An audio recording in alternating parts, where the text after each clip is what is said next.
So I'm in the food forest in my front yard. I'm gonna pick out some peppers today because there's some peppers that need to come off so they can start producing more peppers. I'm gonna pick some Hungarian yellow wax peppers. These are packed with vitamin C and fiber. I'm gonna pick them while they're still kind of yellowish because I don't prefer them where they're too spicy because they will turn like a reddish orange and they do get spicier. Got plenty of peppers here.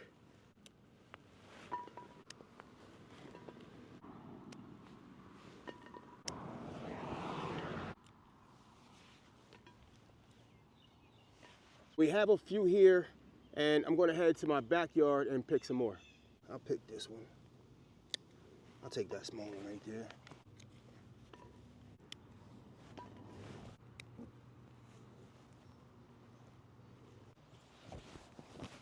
Today's spoils. Light harvest for the day.